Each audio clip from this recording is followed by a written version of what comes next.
My daughter accused me of being responsible for my wife's death, and at the funeral, said in an open speech that I was not going to get a dime from her mom's $3 million worth of properties. I didn't respond. I just smiled and remained calm. When the lawyers showed up for the will reading, everything changed. I will tell you how it all unfolded. First, let me quickly thank you for your continuous support. This means a lot to us. If you enjoy the stories we share, kindly subscribe to this channel. It will be great if you can leave a comment on which city you are watching from. We might just give you a shout out in our next story. Today's special shout out goes to George Reagan from New York. We are glad you enjoy our stories. Now let's go deeper into the story. My name is Raymond Holloway, and I've always been the kind of man people mistake for unbothered, quiet, even-tempered, observant. I've run a small construction firm in Atlanta for over 25 years, and I've learned that the person who talks the least tends to see the most. That skill came in handy on job sites, but it was useless when it came to my family. You can't build a bridge to someone who's already decided they're on the other side of the river. My wife, Marlene, was the emotional glue of our home. The kind of woman who remembered birthdays without a calendar and insisted on Sunday dinners even when our kids grew too busy for tradition. We had 3 children, but it was Tasha, our firstborn, who always had a way of making herself the center of every room. Or at least, she used to. When Marlene got sick, it happened slow enough to ignore, but fast enough to scare me. She started with little things, forgetting her car keys, taking longer to climb the stairs. Then came the fatigue, the weight loss, the silent nights where she lay on the couch instead of beside me in bed. By the time we got her to Emory Hospital, the doctor's tone gave everything away before the tests did. Stage 4. No timeline. Just 3 words. Prepare for change. So I did. I called the kids, Tasha first, then Marcus and Bree. I told them everything. Her voice cracked a little, but I remember her exact words. Well, she's always had health problems, hasn't she? Like it was an inconvenience. A rerun. Something not worth tuning into again. I spent the next 3 weeks at that hospital like it was a second home. I brought her favorite blanket, the crossword books she always left half-finished, even her jasmine lotion. The nurses knew me by name.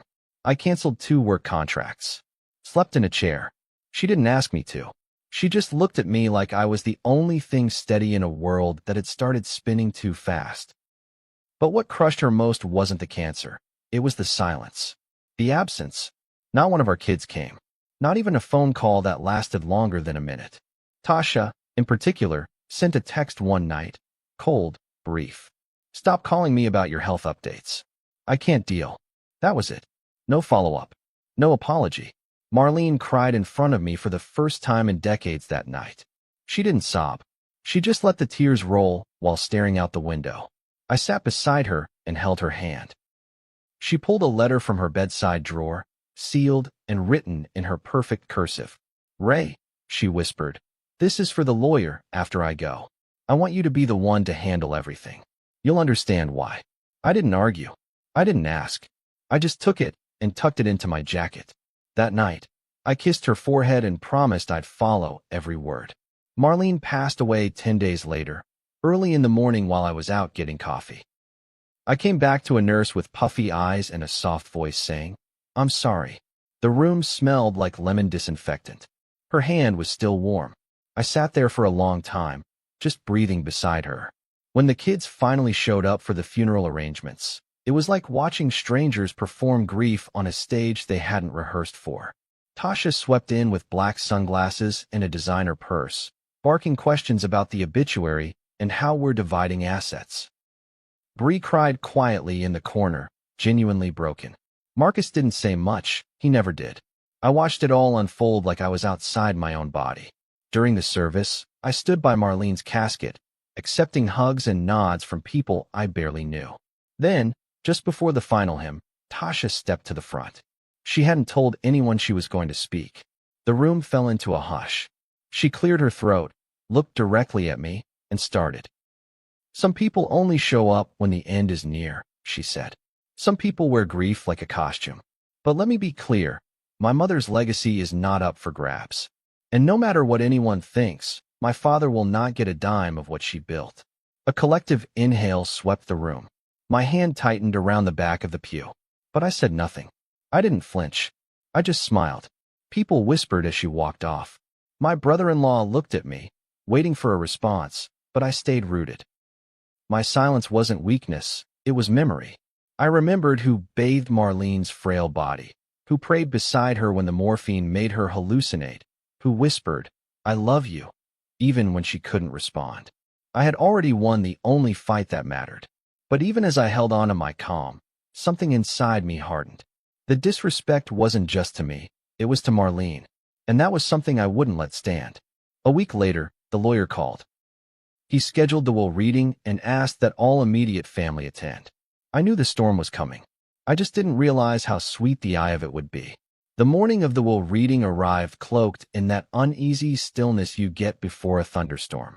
I woke up early, poured myself a black cup of coffee, and sat at the dining table Marlene had once filled with laughter, holiday candles, and endless casseroles. It was quiet now. Just the hum of the fridge and the ticking wall clock she insisted we keep, even though it ran 5 minutes slow. I stared at the wooden box where I'd stored the letter, her letter, for the lawyer. I'd read it 3 times already, not out of doubt, but reverence. I could hear her voice in every line, measured, firm, heartbroken. She hadn't written it out of revenge. She wrote it out of disappointment. She'd given her children every chance, and in her final days, they gave her silence. That wasn't something she could forgive, and neither could I. The lawyer's office was on the 15th floor of a sleek downtown building. Marble floors, glass walls, cold air conditioning that made you wish you brought a jacket. When I stepped off the elevator, I saw them all there already. Tasha leaned against the far wall scrolling on her phone, legs crossed like she was early to a fashion show, not the reading of her mother's last will. Bree sat beside Marcus on the black leather couch, both of them looking tired, unsure, like they had questions they didn't know how to ask. I nodded at them. Only Bree returned it. "About time," Tasha muttered when I walked in. I didn't respond. I just sat in the empty chair across from her and folded my hands. The lawyer, Mr. DeVries, a slim, gray-haired man with a neutral face and a voice like dry leaves, walked in with a folder clutched to his chest. He sat at the head of the table and looked around the room like a teacher preparing to announce final grades. "Thank you all for being here. I know this has been a difficult time for your family. Your mother, Marlene Holloway, left very specific instructions that her will be read in full, with all parties present." He opened the folder slowly. I will read the following in her exact words. Everyone straightened. Even Tasha lowered her phone. "To my beloved husband, Raymond. You stood by me when my body failed, when my spirit waned, when our children forgot that love is not seasonal. You stayed, not out of obligation, but devotion. You did what many would not. And so, I name you my sole executor. I trust you, and only you, to carry out my final wishes." I felt the room shift. Tasha's mouth parted slightly, but she said nothing. Bree's eyes filled with tears, her hand drifting to her chest. Marcus kept his gaze down. DeVries continued. "As for the estate, 3 properties, one in Buckhead, one in Stone Mountain, and the lake house in Blue Ridge, along with remaining liquid assets totaling $3.1 million. I leave these not to my children, but to 3 charity organizations: Women's Haven Atlanta, the Second Chance Shelter, and Georgia Youth Roots. Each will receive equal portions." It was like the air got sucked out of the room. DeVries looked up. "There are no contingencies. The will is final." Tasha stood so fast her chair scraped against the tile. "Excuse me? What did you just say?" "You heard him," I said quietly. No, this is some kind of joke. My mother wouldn't do that. Not to me. I was her firstborn. She told me everything." "You told her," I said, my voice low but steady, "to stop calling you about her health updates." That stopped her. Her lip quivered, but no words came. "She cried the night you sent that text. She waited for you to come visit. Every day, she looked at the door hoping you'd walk through it. And you never did. She didn't tell me it was that bad. She shouldn't have had to." There was a long pause. Tasha slowly sat back down, blinking fast. She looked at the lawyer, then back at me. She had cancer. People deal with grief in different ways. "Grief is after the fact," I said. She was still alive. For a moment, no one spoke. Then Bree leaned forward. Wait, the properties are going to charity? All of them. DeVries nodded. That is correct. Marcus cleared his throat. I don't care about the money. But why didn't she tell us? I turned to him. She didn't want to beg for love. That's what she said. She wanted to see who showed up without being asked. Tasha stood again, slower this time. Her voice was soft now, almost unrecognizable. Daddy, I'm sorry. I didn't know. I thought she was being dramatic. I looked at her long and hard. She looked smaller now. Fragile, not fierce. But I didn't feel pity. I felt a tired kind of clarity. She wanted me to tell you something. If you ever asked for forgiveness, I said. She wrote it in a postscript. DeVries adjusted his glasses and read the final line. Let them live with the memory of their choices. And if they ask why, remind them, the evil that men do lives after them. Tasha's eyes filled. She pressed her hand to her mouth and turned away. Bree sniffled. Marcus stayed frozen, unreadable. I'm not doing this to punish you, I said. I'm just honoring your mother. The woman you forgot was still alive until it was too late. Tasha turned back, voice shaking. Please, just tell them to give us something. Anything. I stood up and grabbed my coat. It's not mine to give. It's hers. And she already gave you everything. Love, chances, grace. This is what she chose. Live with it. And I walked out without another word. They say grief reveals who people really are. But I already knew who my children were. The will reading didn't change anything for me. It only made their reflection clearer in the eyes of everyone else. I went home that afternoon feeling nothing close to vindicated. Just tired. Tired in a way that made the bones ache. I sat in Marlene's favorite chair by the window and stared at the hydrangeas she planted 4 summers ago, blooming like they didn't know anything had changed. My phone buzzed on the table, lighting up with messages. Most were from extended family. Some just said, wow, or call me, but others didn't bother with pleasantries. How could you let that happen? Did you put her up to that? Your daughter is heartbroken. I didn't respond. I didn't know anyone an explanation, not after what they hadn't seen. But the world had seen something else. Tasha had wasted no time taking her pain online. That night, a post from her went viral in our small corner of the internet. A black and white photo of her and Marlene from 5 years ago, arm in arm at some charity gala, with a caption that read, My mother deserved better than to be erased by her husband's greed. Grief is hard enough without betrayal. I stared at the screen for a long time, not because I was angry, though I was, but because she used the word erased. Marlene's name was written on every donation check. Her wishes were documented, notarized, and sealed.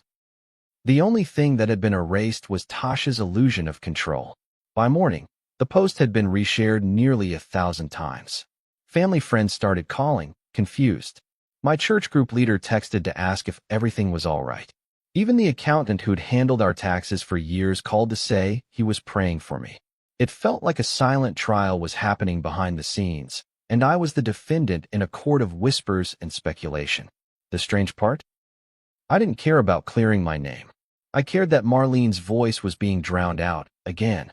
2 days later, I got a knock on the door. It was Mrs. Riley from next door, holding a casserole dish wrapped in foil. She was a quiet widow herself, never one for gossip. I opened the door, expecting condolences. But what she said caught me off guard. She ever tell you what she said about you at the garden club? She asked, stepping inside uninvited. I blinked. Excuse me. Marlene. She came in here, even after chemo started. Said she was proud of you. Said she'd never seen a man love a woman the way you did when no one was looking. Some of us saw it, Ray. Don't let the noise tell you otherwise. I felt something heavy catch in my throat. I nodded, taking the dish with both hands. Thank you, I whispered. Keep your head up, she said, touching my arm. And tell your daughter that not everything needs to be a performance. Her words echoed through the house long after she left. Not everything needs to be a performance. But for Tasha, that's all grief had become, a stage.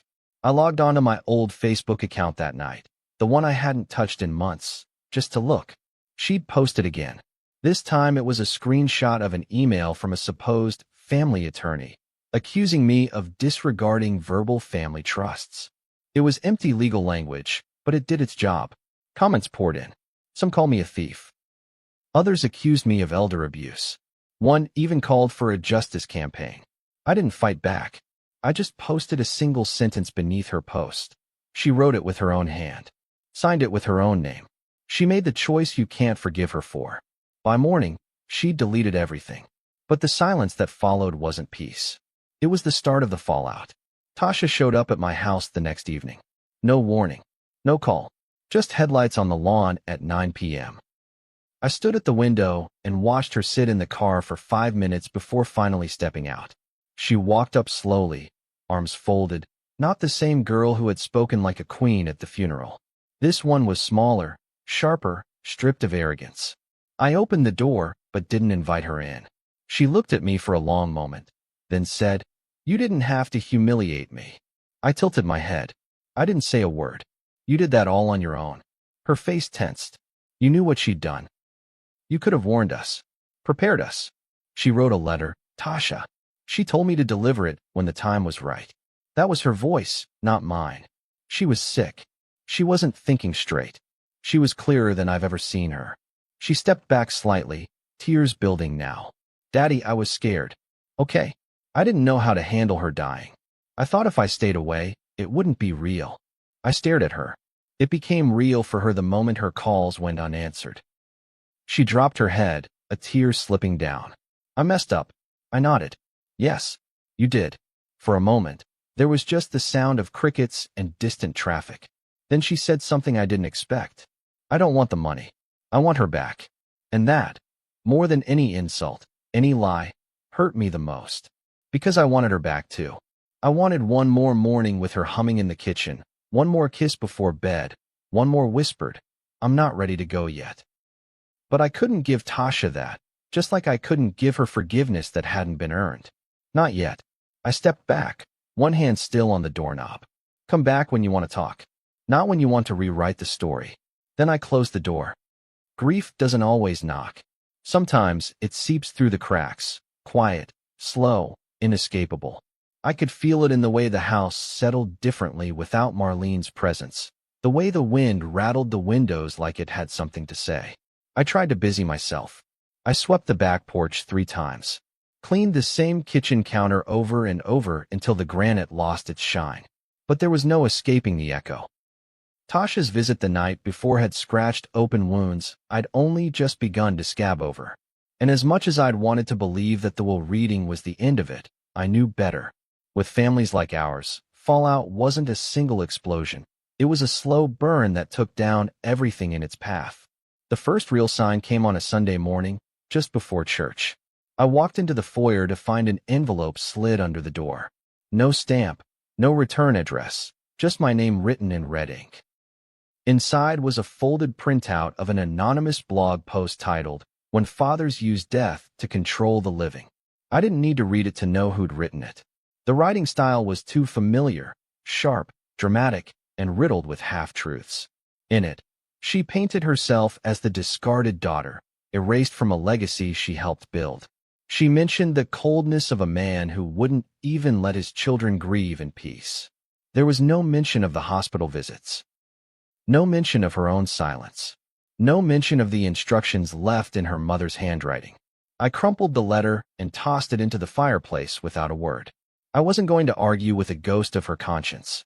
But by the time I arrived at church, the whispers were already forming. The McKinleys wouldn't meet my eye during the sermon. Pastor Evans gave a sermon on forgiveness in the face of betrayal.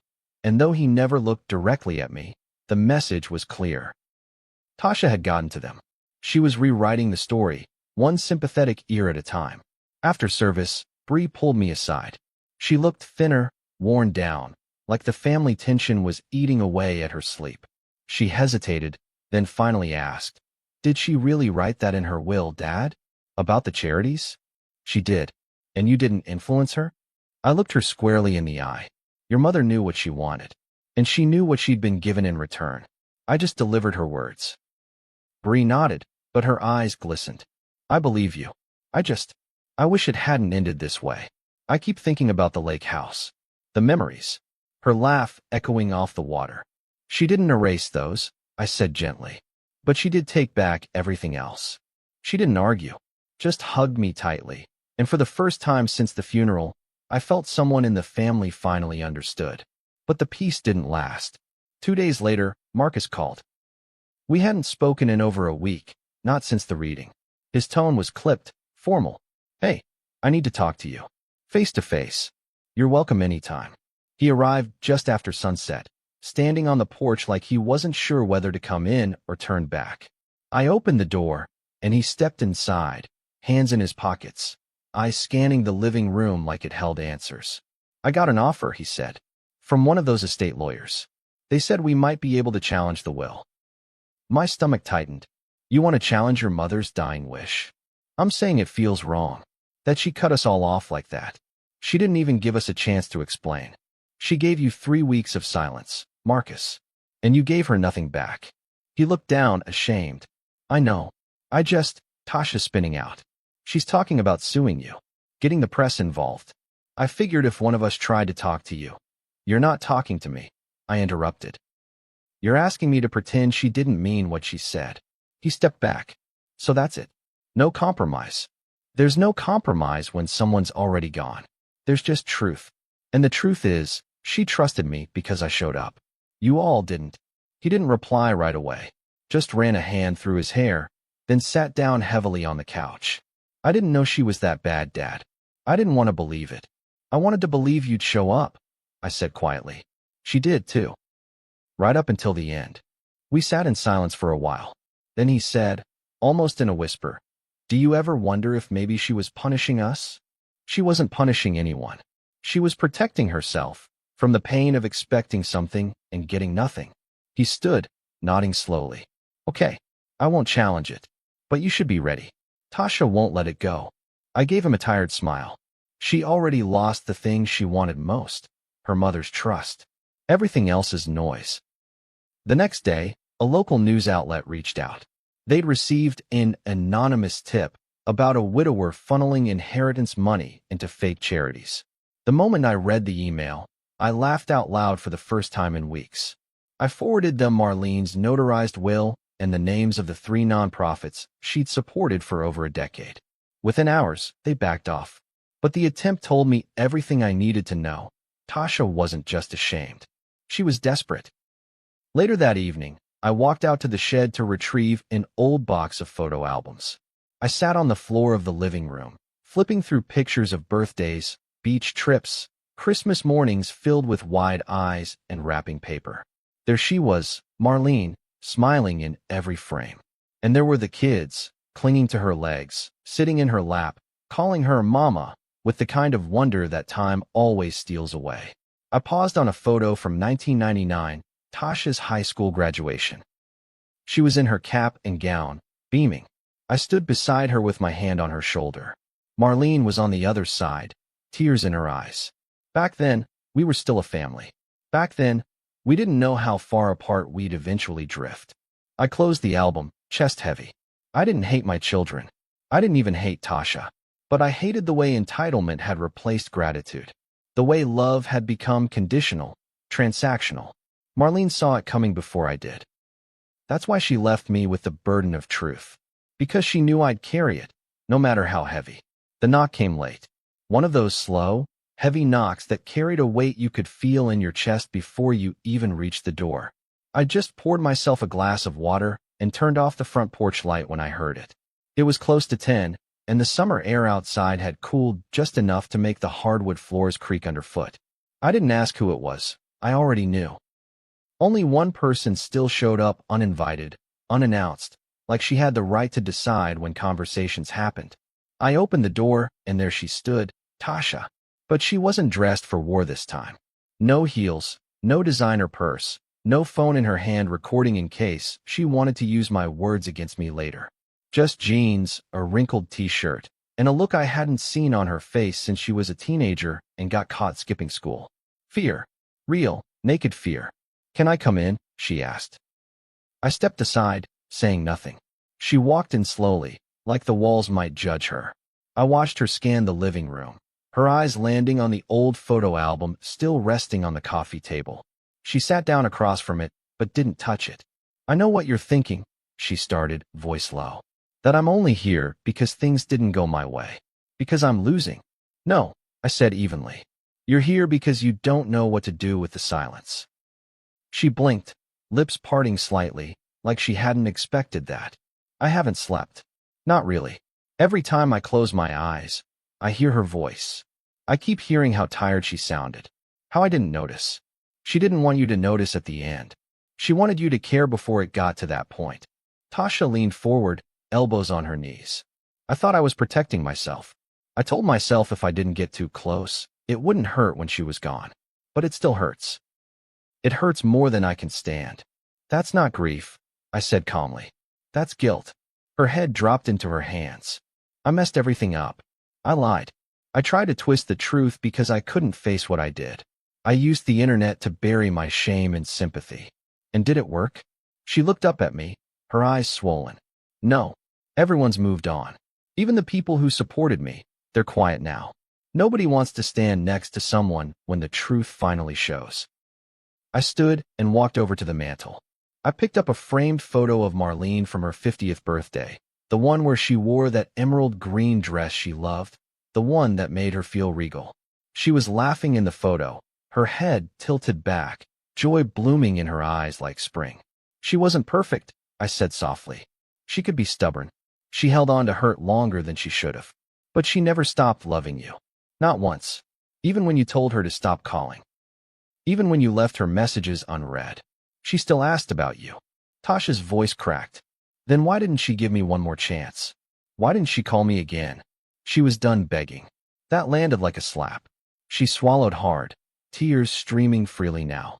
I came here tonight, not to fight, not to ask for money, but to ask you, did she hate me at the end? I sat across from her, looking her in the eyes. No, she didn't hate you. She was hurt, deeply, but she still loved you. That's why she left me with the truth. Because she wanted you to hear it from someone who wouldn't lie to you. She nodded slowly, her hands trembling in her lap. And you're never going to forgive me for what I said at the funeral, are you? I let the silence stretch before answering. I carried your mother through her final days, and then I carried the weight of your anger, your lies, and your grief. I don't hate you, but I don't trust you either. She flinched. So what does that mean? That we're done. It means you need to sit with what you've done. Not for a week. Not until the internet forgets. But until you've faced it without turning it into a story where you're the victim. The room was so quiet I could hear the tick of that old wall clock again. She looked at her hands, then back at me. I want to start over. I want to try. I stood. Then start with you. She said she hoped you'd remember who you were before the world told you to fight for everything. That little girl who used to dance in the kitchen barefoot. Her face crumpled, and then she walked away without another word. I closed the door behind her, slowly, leaning against it once it clicked shut. The house felt heavier, but lighter at the same time, like a wound that finally got to breathe. Weeks passed. The headlines faded, the online noise died down, and the family's arguments dissolved into the kind of distant silence that doesn't sting anymore. It just exists, like a background hum you stop noticing. I spent most days tending to the yard Marlene once ruled with shears and sun hats. The rose bushes bloomed late that summer, bright and full, as if untouched by the grief that hung in the air weeks earlier. I watered them like she used to. Twice a week, early morning, talking to them under my breath. Not because I believed it helped them grow, but because that's what she did. And I'd spent too many years ignoring her little ways to start now. The donations went through without issue. Each charity received exactly what she asked for, no delays, no drama. Women's Haven Atlanta sent a handwritten letter thanking me for honoring her legacy with such integrity. The Second Chance Shelter invited me to a small ceremony where they unveiled a new wing in her name. Georgia Youth Roots sent photos of the kids whose scholarships were made possible by her estate. I kept those photos tucked in a drawer, not because I needed reminders of what she did, but because I wanted to keep some piece of her that was still moving, still changing lives. She hadn't given her money to make a statement. She gave it because she'd already made up her mind long before her body began to fail. Bree called me one morning while I was sweeping the back porch. Her voice was soft, measured, like someone walking carefully through a room full of broken glass. "I wanted to say thank you," she said. "For what?" "For not fighting back. For doing what she asked. For not letting it turn into something uglier." I leaned on the broom handle and looked out at the yard. "You were the only one who never asked me to lie. She loved you, you know," Bree said, "even when we forgot to show up. She always said, 'Raymond is the constant in my life.' I thought it was just something people say when they get older. But now I get it." I didn't say anything right away. I let the silence be full, not empty. "Your sister stopped by last week," I finally said. "I heard," Bree replied. "She's trying. She has a lot of work to do. She knows." And for once, I believed she did. Later that evening, I went down to the lake house one last time. It hadn't sold yet. The real estate agent wanted to wait for the right buyer, someone who'd appreciate the quiet, the view, the sense of memory that clung to the place like morning fog. I walked the deck where we used to drink coffee at sunrise, where Marlene once read her novels with her feet kicked up on the railing. I sat in one of the old wooden chairs and let the wind press against my face. The water rippled without a sound. The trees bent gently. Everything was exactly as we'd left it. Inside the house, I found her old denim jacket still hanging on a hook near the fireplace. It smelled like cedar and lavender. I sat down with it in my lap and finally let myself cry. Not the quiet tears I'd allowed in pieces, but the kind of sobs that start in the gut and shake the whole body. I wasn't mourning her money or her absence at dinner. I was mourning the woman who'd whispered, "I trust you," when the world started pulling her apart. I was mourning the children we raised, and the way time had turned love into expectation and gratitude into silence.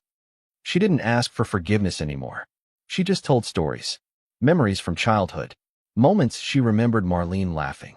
One day she wrote, "I see now that love isn't about what you get. It's about what you give when no one's keeping score." That letter I kept. I didn't write back. Not yet. But I didn't throw the letters away, either. That was my redemptive gesture. Quiet, firm, imperfect. I knew the world wouldn't understand why I smiled at the funeral. Why I didn't lash out when my own daughter accused me of murder with a microphone in hand. But that smile wasn't peace. It was restraint. It was the only way I could stop myself from collapsing under the weight of every insult, every silence. About honoring the woman who trusted me with her last wish. I didn't need applause or apologies. I just needed to know that when the dust settled, I had kept my promise. And I did. If you've ever had to carry the weight of a loved one's final wish, while others questioned your motives, then you understand what silence can cost. Would you have honored her decision, even knowing the fallout? Share your story in the comments. And if this one stayed with you, hit that like button and subscribe for more true-to-life family stories where silence, love, and loyalty collide. See you soon in the next story.